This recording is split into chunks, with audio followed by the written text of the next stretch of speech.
Cette semaine, à Vidéoterreur, la deuxième émission consacrée à la série Vendredi 13. On va parler de chacun des 12 films, même du 3, qui était bien sûr en 3 dimensions.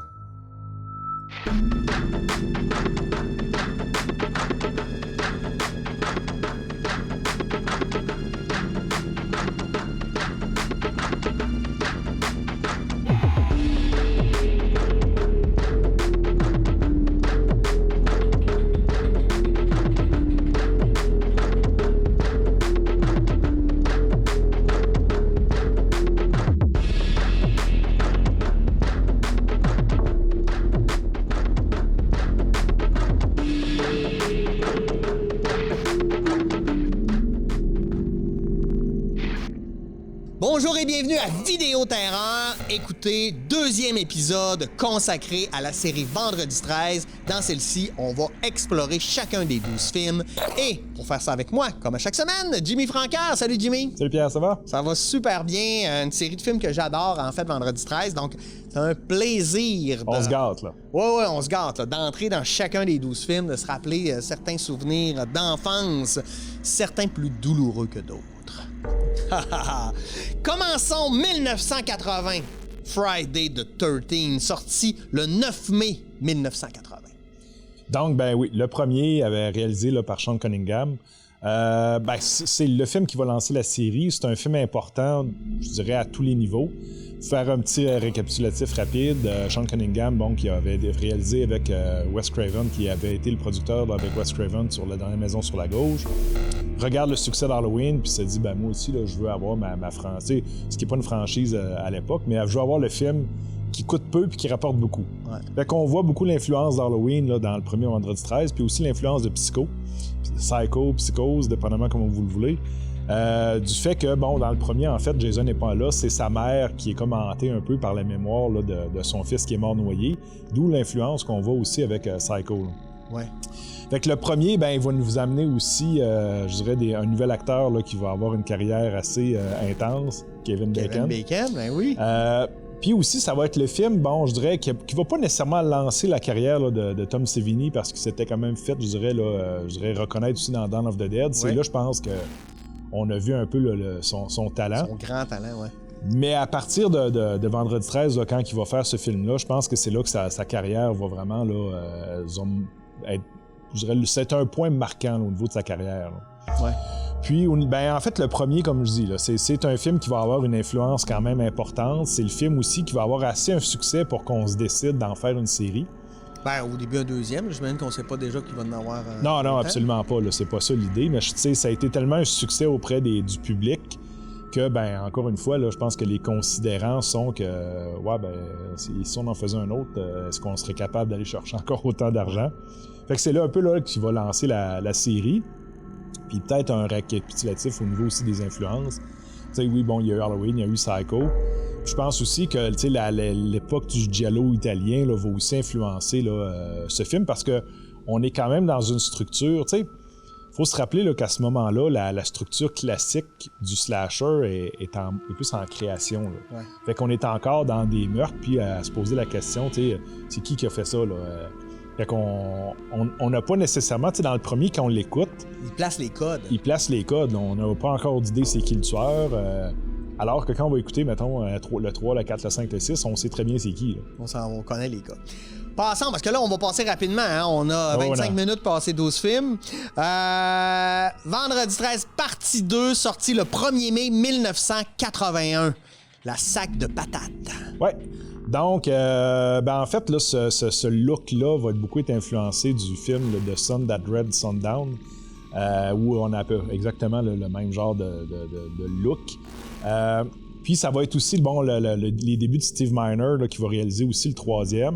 OK.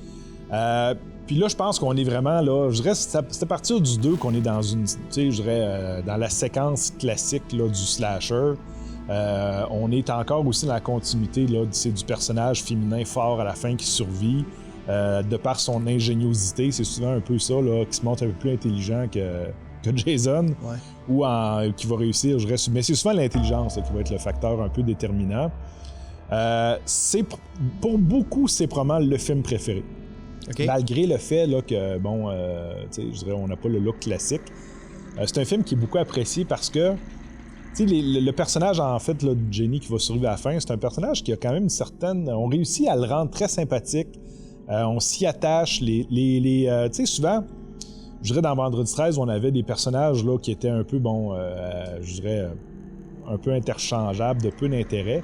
Mais on réussit à trouver, à avoir un groupe qui est attachant. Fait que je pense que c'est un des films forts, là, vraiment, au niveau, là, je dirais, de la réalisation, puis aussi, là, de l'histoire. Ouais. Là. Moi, je pense que les 4 premiers, là, ça fait un beau...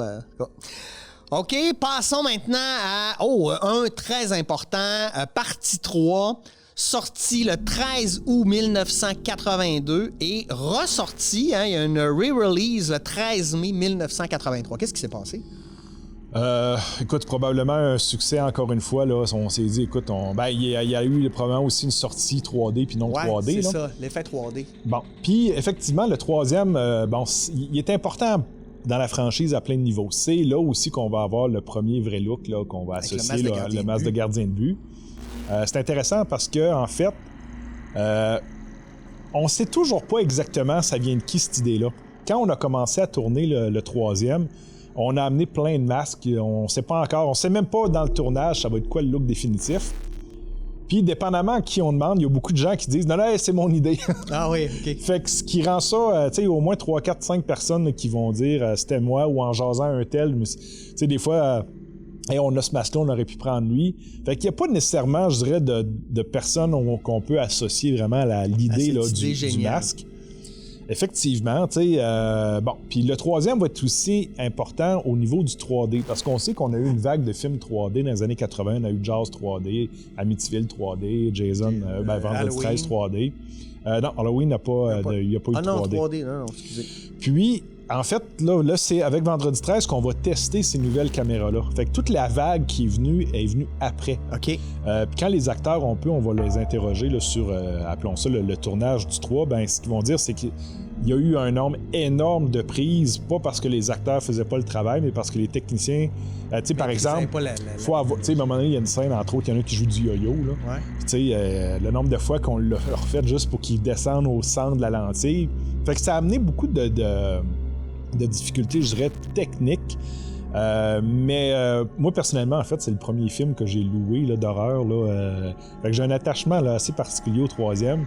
Mais c'est un autre solide, là, je dirais, Vendredi 13. Là. Passons maintenant au chapitre final, le 4 sur 12, sorti le 13 avril 1984. Oui, donc le quatrième, c'est aussi probablement là, un des films forts de la série. C'est parce que ça met fin au premier storyline là, de Jason. Puis oui, parce que tu sais, faut voir quand même que les 4 premiers là sont vraiment faits comme une espèce de il y a comme un souci de continuité. Oui, il y a un build-up. Oui, puis même au niveau esthétique là, tu sais, on n'a pas l'impression, tu sais, que les réalisateurs ont dit moi je vais essayer de détonner. Il y a comme une continuité esthétique, il y a une continuité au niveau de l'histoire. Puis bon, oui, Tom Savini va revenir là, pour faire les effets spéciaux, mais Tom Savini va même être une influence au niveau de l'histoire, parce que bon, on se rappelle avec Corey Feldman, le petit garçon là, qui va affronter, en fait, c'est intéressant, tu sais, parce que quand je dis affronter Jason, c'est lui et sa sœur qui vont réussir à survivre.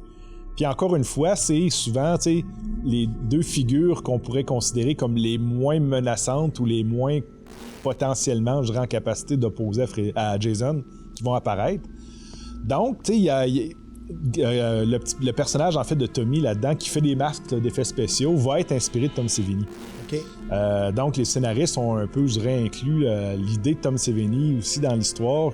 Fait qu'il y a un peu un clin d'œil aussi je dirais, au gars qui faisait les effets spéciaux. Là. À cette époque-là, l'idée est quand même de finir ça là. En disant, écoute, on va finir on va finir en force.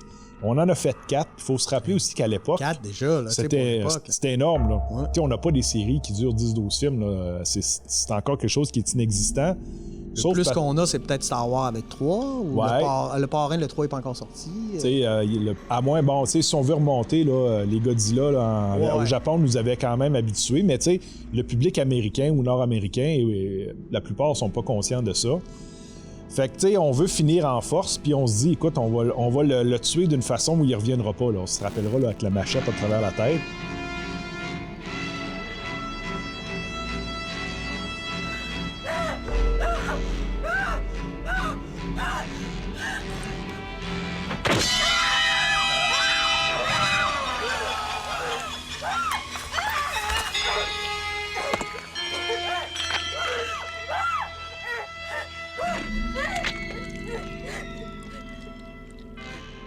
Fait que l'idée, c'était quand même de clore la série en force. Là. OK.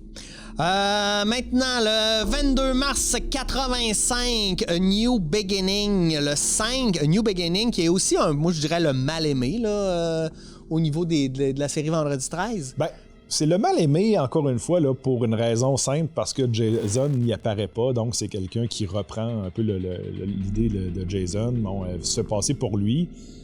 Les fans n'achètent pas cette idée-là, puis ça va avoir un gros impact sur la série parce que c'est le film là, qui a moins rapporté. Là, OK. Ça s'est su assez vite, je En fait, c'est pas vrai. Je veux dire, c'est le deuxième film qui a le moins rapporté. Pourquoi je dis que c'est important? Parce que le sixième, c'est vraiment lui qui va rapporter le moins. Pas parce qu'il était de moindre intérêt, mais c'est une réaction au cinquième. Oui, les cinquièmes, les fans se sentent un peu lésés. Puis rendu au sixième, il se voit comme, regarde, on m'y reprendra pas. Là. Il y a un peu de ça là-dedans. Par contre, moi, je trouve que le cinquième, je pense qu'on l'a mal jugé, parce que si on regarde quand même là, sur certains éléments, quand je parle de continuité esthétique au niveau de la réalisation, on retrouve là quand même, je dirais, un peu l'esthétique des quatre autres. Moi, je pense que je l'ai jamais réécouté depuis 85. Il faudrait que je vais m'y remettre. Ouais. Je vais m'y remettre. 86, le 1er août. Friday the 13th, partie 6, Jason Live. Là, c'est là où ça devient du fantastique à quelque part, parce que là, il ressuscite. Là, ça devient un zombie, même un super zombie. Là, oui, parce qu'il ferait tout qu'un massacre dans un film de Romero, lui.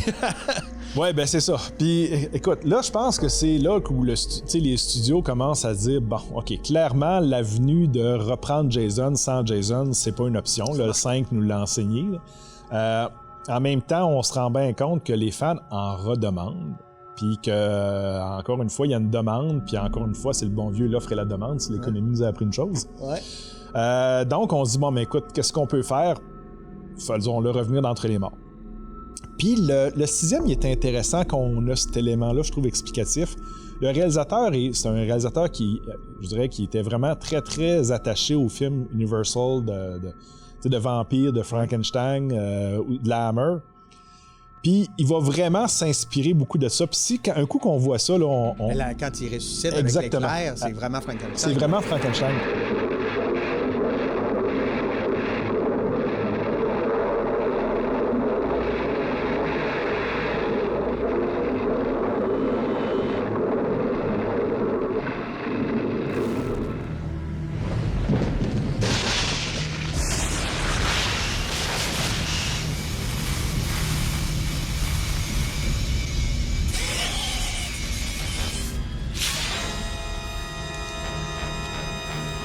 On est vraiment dans une espèce de tentative aussi, je dirais, de faire des clins d'œil à ce cinéma-là du passé. On va commencer aussi à avoir un peu plus d'humour. L'humour va commencer à arriver clairement là, à partir du 6, où, tu sais, je vais faire un parallèle avec Freddy, où il y a une espèce d'autodérision qui commence à apparaître là, dans le 6. Ouais, on n'ira pas aussi loin. Hein. Freddy, ils se sont perdus avec leur... Oh, oui, clairement. Là, moi, j'ai l'impression. Oui, définitivement. Mais... tu sais, le ton est plus léger, puis encore une fois, le ton est plus léger aussi pour pour apaiser un peu le MPAA, qui est la censure qui était forte, puis qui avait clairement là, la série dans le collimateur. On va se retrouver maintenant en 88, le 13 mai, pour la sortie du 7e film de New Blood. Oui, donc c'est le début aussi de Kane Hodder, qui va être l'acteur là, qui va jouer là, Jason dans 3 films. Le 7e aussi, bon, les studios en arrivent à... Tu sais, quand on parlait de l'archétype là, de la femme forte là, dans la série Vendredi 13, là, commence à dire, bon, clairement, ça nous prend une femme, mais est-ce qu'on pourrait la faire, tu sais, comme un peu plus forte encore, en faire presque, je dirais... Super-héroïne. Super-héroïne. Puis là, on va s'inspirer clairement de Carrie, là, l'histoire de Stephen King, où avec les pouvoirs pas télépathiques, télékinésiques, bon, merci. Donc, on veut s'inspirer là, justement là, de la télékinésie. Ce personnage-là, on va en faire un peu une femme là, qui va être une jeune fille là, qui va être avec son psychologue là, puis sa mère là, pour en faire essayer de faire une thérapie. Bon, clairement, ça ira pas bien. Là. Fait que là, on commence, tu sais, je dirais, c'est à partir du 6e qu'on commence à sortir de la formule, puis à partir du 7e, là, on va appeler ça peut-être la phase d'innovation, où les studios se disent ben là, je peux pas croire qu'on va refaire toujours la même chose, on va commencer à innover. Ouais. Le 7e, je dirais, c'est une innovation au niveau des fans qui a quand même été bien reçue. Tu sais, c'est un film qui, de façon générale, passe bien. Le look de Freddy va commencer tout aussi un peu plus, justement, avec Ken Hodder, qui est un gars assez baraqué. Oui. Il va aussi beaucoup travailler, je dirais, le non-verbal de Jason, où on va le voir respirer, puis on a un non-verbal un peu plus parlant, je dirais, que dans les autres. Mais on veut en faire une espèce de confrontation à un autre niveau, là, le super zombie, j'aime ça l'idée, contre la femme au pouvoir télékinésique. Fait que le 7e, un peu, là, on est vraiment dans la phase après ça d'innovation où on va essayer de trouver quelque chose qui sort un peu de l'habituel. Ça nous amène au 28 juillet 89 pour la partie 8. Jason Takes Manhattan, mais ne va jamais à Manhattan. Si, voir que lui, là, il est difficile. Écoute, moi, personnellement, c'est lui que je trouve de moindre intérêt, à plein de niveaux, en fait. Là. Puis c'est un film qui a été problématique aussi, là, pour plein de raisons. Bon, l'idée de base est quand même intéressante. On se dit, bon, ben écoute, est-ce qu'on pourrait transporter là, Jason à Manhattan? Bon. T'sais, on part ça à Crystal Lake, puis on part d'un bateau à Crystal Lake qui se rend à New York. Écoute, mais bon, je peux vivre avec ça. T'sais. Sauf que le problème, c'est que le budget était très restreint. Parce qu'encore, là, on se rappellera, comme j'ai dit, que le profit fond au niveau du 5e, le flop du 6e, rendu au 7, on remonte. Mais le studio commence à être plus frileux avec Jason, donc on n'a pas l'ambition de nos moyens, ou on n'a pas les moyens de notre ambition. Parce que des scènes, justement, là, où il serait dans une foule à détruire tout le monde, on l'a vu ça un peu dans Jason contre Freddy, qu'on parlera tantôt. Ouais. Puis c'est magnifique, magnifique, là. Au niveau d'un fan de film d'horreur. Puis là, c'est à ça qu'on s'attend, en fait, quand on dit on va t'amener à Manhattan. Écoute, on est loin de là. Hein? Je pense que 80% du film se passe dans un bateau. Les personnages sont pas agréables, sont insipides, sont quasi d'aucun intérêt. Puis même, tu sais, en fait, on a tellement pas de budget qu'on en est réduit, en fait, à tourner à Vancouver. Pas que Vancouver, c'est pas une belle ville, mais Vancouver, c'est pas Manhattan. Tu sais. Ça devient cruellement évident. Les scènes en ville, écoute, fait que, tu sais, au final, les fans se sentent complètement lésés. Ont l'impression de s'être fait avoir, ce qui est pas complètement faux. Puis avec du recul, probablement qu'on aurait dû peut-être assumer le moins de budget, avoir quelque chose d'un peu plus conservateur, mais à vouloir trop puis sans avoir le budget, ça a donné ce que ça a donné. Puis il faut se rappeler aussi que la ville de New York a aussi poursuivi la franchise. Oui. Parce que si on vous regardez, c'est facile à trouver là, sur Internet, là, la première campagne, on voit le I Love New York qui est comme découpé là, avec un coup de machette, puis on voit là, Jason, là, le masque là, qui émerge.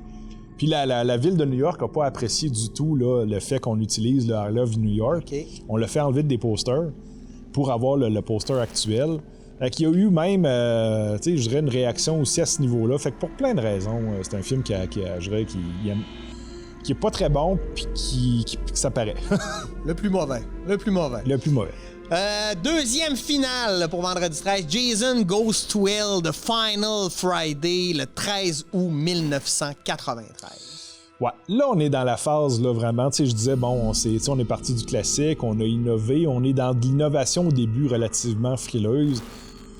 Là, ça sent la fin pour vrai. D'ailleurs, là, ce que je veux dire, c'est que de 80 à 89, on va sortir 8 films. Et là, c'est la première fois que ça prend 4 ans avant qu'on en sorte un autre. Fait que là, clairement, on sent qu'il y a quelque chose. Ouais, puis on commence aussi à voir là, que Freddy, c'est la figure du moment. Les fans, ils ont le choix entre Jason et Freddy. Ils vont aller voir Freddy. On peut contester ce choix-là, mais le fait est là. Je le conteste. mais le fait est là quand même. Ouais. L'autre chose aussi significative, c'est les 7 premiers appartiennent à Paramount. Okay. Puis à partir de Jason Goes to Hell, en fait, c'est pas pour rien hein, qu'on dit Jason Goes to Hell, on dit pas Friday the 13th partie 9. Ouais. Parce que le Friday the 13th, les droits sont restés à Paramount. Ils ont vendu leurs droits de Jason à New Line. La New Line, qui était la compagnie qui faisait aussi Freddy. OK. Donc, à partir de ce moment-là, on ne parlera plus de Friday 13 XYZ. On va parler de Jason. Donc, Jason Goes to Hell, c'est parce qu'on avait juste les droits sur Jason. OK. Puis en fait, Jason va apparaître, là, ça se calcule en minutes au début. Après ça, ça devient une espèce de créature qui possède les gens. J'ai l'impression, en fait, que c'est pas un film de Jason. Non. Fait que là, ça aussi, je pense que ça n'a pas été très, très bien reçu par le public. Il y a quand même un élément intéressant. Si on regarde à la fin, la dernière scène, on va voir le masque de Jason puis le gant de Freddy qui le prend dans le sol. Ouais. Puis ça va annoncer quelque chose là, Puis déjà là, hein, ce que ça dit, c'est que déjà à ce moment-là, l'idée d'avoir un film Jason contre Freddy... Et là, ça va quand même prendre 10 ans. Oui. Ouais. Puis pendant 10 ans, là, c'est l'idée là, qui est en arrière-plan. Là. Ça nous amène le 26 avril 2002. J'étais au cinéma pour le voir en grande première. Jason X dans l'espace. Exactement. Moi, j'étais un fan de science-fiction, fait que je trouvais que l'idée était géniale. Bon, ça a donné ce que ça a donné. Ouais. Mais écoute, encore une fois, tu sais... Des gentils trouvailles quand même pour faire horreur et science-fiction en même temps. Là. Oui, non. Puis bon, écoute, là, tu sais, encore une fois, pourquoi Jason X et non pas Friday the 13th 10 ouais. Pour les raisons de droit, parce qu'encore une fois, c'est un film qui appartenait à New Line à ce moment-là. Ouais. Fait que là, tu sais, bon, on en arrive dans la pure innovation en se disant, bon, mais qu'est-ce qu'on peut faire? On est rendu où? On l'envoie dans l'espace. Peut-être anecdote intéressante, là, David Cronenberg va avoir un petit rôle là, au début. Puis David Cronenberg, bon, le célèbre réalisateur canadien d'horreur, avait dit, moi, je veux jouer, mais si vous me faites jouer, il faut que je meure. Ouais, OK. Fait qu'il va se faire tuer là, assez rapidement. Écoute, ça, les fans sont partagés. Moi, honnêtement, à partir du moment où on me dit, écoute, on s'est payé un trip, on l'envoie dans l'espace, j'achète l'idée, là, c'est correct. C'est pas un film qui est ennuyant. Non. Ouais. Moi, mon analyse personnelle, c'est que le début est très prometteur dans l'espace, etc. Où je trouve qu'on perd, c'est quand on revient dans le camp de vacances avec les filles un peu tout nues, puis etc. Là, je trouve qu'on s'est perdu. On avait la belle occasion de faire de la science-fiction, de l'horreur de science-fiction, puis on revient un peu dans des Ah, tu vois, c'est rare qu'on l'ait. Moi, je te dirais, si j'avais la scène forte, là, ça serait celle-là. Pour vrai? Ouais. Ah, ouais. Quand il bûche avec le sleeping bag sur les arbres, là. Non, moi, là, tu vois, j'ai plus de... Moi, je trouvais que c'était une façon aussi de faire un peu de boucler la boucle, de revenir au passé. Puis, mais je le comprends, mais moi, j'ai pas trouvé ça réussi, mais bon. Ça reste des... Mais moi, tu vois, à l'arrière, c'est plus la fin là, où ça se transforme un peu en, je dirais, en Alien Jason là, dans le vaisseau spécial. Mais écoute, c'est quand même, je pense, une suite, la plupart vont s'entendre, quand même sympathique, avec, on est allé jouer à l'extérieur du cadre, puis... On a mieux réussi que les deux précédents. Ben, moi, tant qu'à ça, j'aime autant l'idée de dire on va aller jouer très loin à l'extérieur du cadre que de se cantonner à quelque chose comme à Manhattan, puis on livre rien. Puis on y va pas. OK, je vois le temps file. Je veux absolument, il nous en reste 2. Faut absolument parler du 15 août 2003. Là aussi, j'étais au cinéma. Jason contre Freddy. Quel grand film. Moi, honnêtement, je trouve qu'il n'y a pas beaucoup de défauts, ce film-là. Non, écoute, ça, c'est un film, je trouve, où on a respecté les fans. On leur a promis quelque chose. Les deux univers, tu sais. Ça a été, oui, puis effectivement, ça, c'était un point. Hein. Ben, tu dis bien écrit, ça a quand même pris 15 écrivains pour arriver. Il y a eu 15 versions là, de 15 scénaristes pour y arriver. Il y a 40 réalisateurs qui vont être approchés. Mais ce que je respecte là-dedans, c'est que, tu sais, ce que ça nous dit, c'est que le studio s'est dit... C'est tellement deux figures importantes que quand on va faire quelque chose, il faut que ça donne quelque chose qui... faut que ça plaise à tout le monde. Il faut que ça plaise à tout le monde. Le choix du réalisateur est quand même particulier. Là, c'était Ronnie Yu qui nous avait donné le Bride with the White Hair. Il va avouer qu'il n'avait jamais vu ni un Freddy ni un Jason quand on lui a confié la franchise. Considérant ça, je trouve que ça en est sorti vraiment très bien. En fait, ça a dû être un avantage. Il n'était pas pris dans certains paradigmes, puis il a pu peut-être interpréter des lignes du scénario qui étaient parlantes pour les fans, mais que lui, il parlait pas, donc il tombait pas dans le pastiche. Fait qu'exactement. Puis, tu sais, au final, c'est un film qui fonctionne. Je veux dire, encore une fois... Jason dans le champ de maïs, dans le party rave, là. Ah, wow, ça, c'est vraiment... Oh, ouais. Puis, tu sais, on n'est pas empêtré non plus. Tu sais, c'est quand même à l'époque où la censure, je dirais, nous a sacré patience. Fait que là, on s'empête pas là, dans... Tu sais, c'est un film d'horreur, on a du fun, on le fait, je pense qu'on est conscient qu'on va plaire aux fans, que c'est pour eux autres qu'on le fait. On n'essaie pas de gagner nécessairement un nouveau public. On sait que avec le fanbase de Freddy et Jason, avec ça, on est capable de rentabiliser. Fait qu'on s'amuse, c'est que du plaisir. Ben moi, je trouve que c'est un peu ce que Star Wars fait depuis qu'ils sont chez Disney. Ils répondent à ce que les fans ont le goût, puis là, les fans sont contents. Quand les fans sont contents, ben ils engraissent la franchise. C'est ça. C'est ça. On est à la même place. Ouais, super.